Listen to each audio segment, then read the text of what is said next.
Hello! The original plan was to go to the Sul to buy salt and then visit Tambopong. However, my father said we should go straight to La Union and we will visit the Mahal na Birhen ng Namakpakan and Kautiba.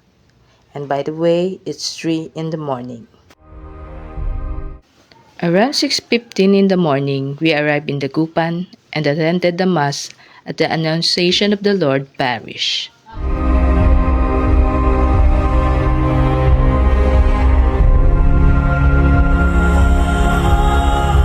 Makpakan Church is classified as an earthquake baroque church with thick walls and buttresses connected to a brick exterior stairway of a different designs and shapes.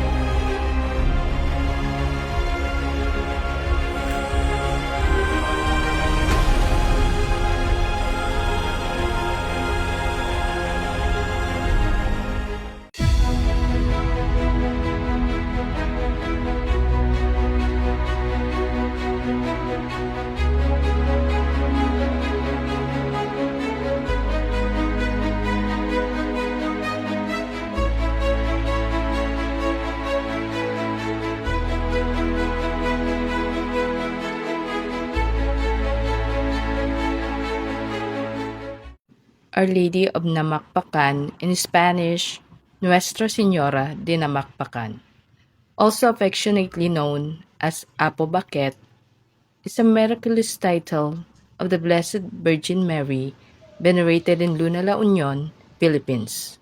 She is enshrined in the Saint Catherine of Alexandria Parish Church, which is officially designated as the diocesan shrine of Our Lady of Namakpakan.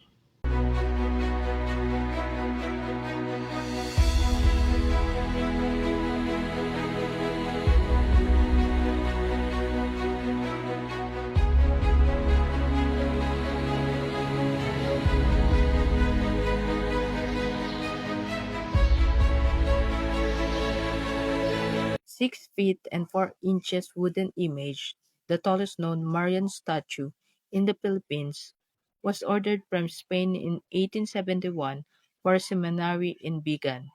Its arrival in Luna is considered a lucky stroke of fate.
The church itself was declared a National Cultural Treasure by the National Museum of the Philippines.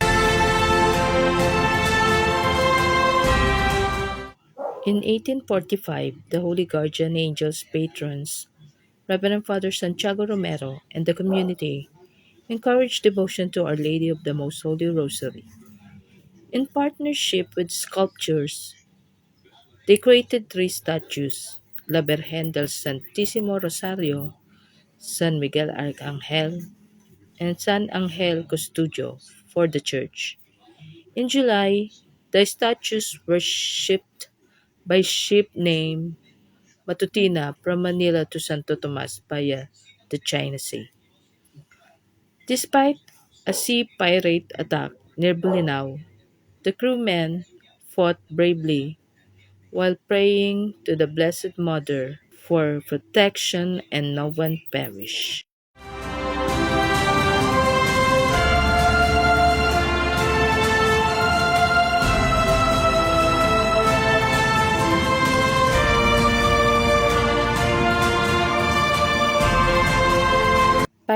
stole the holy statues and cut the left arm of the Blessed Mother statue, tossing the boxes into the sea. Two boxes sank, while the other containing the Blessed Mother statue drifted to Bolinao. A Christian soldier found the empty box in a dry condition and reported the address to the priest who requested the image be sent to Santo Tomas. On July 19, 1845, the image arrived in the parish church of Santo Tomas, where it is credited with performing numerous miracles, conversions, and cures, including safe childbirth. Lorenzo Rodriguez, an Augustinian, had tried to replace the Virgin's lost arm with a golden forearm, but the replacement shrank and fell off the statue on the third day. It was replaced with an ivory arm, but the same thing happened. So, what the devotees did was to tie the ivory forearm with strings to avoid its falling off. This condition of the image remains until now for all to see. The devotees later concluded that the Blessed Mother perhaps prepared it that way. Maybe she wanted a permanent mark of what she had suffered in the hands of the pirates, or she wanted a memento of the manner her holy image reached Santo Tomas. With this holy image, the Blessed Mother is venerated as del Mar Cautiva, the patroness of Santo Tomas La Union, owing to her mysterious story by the sea.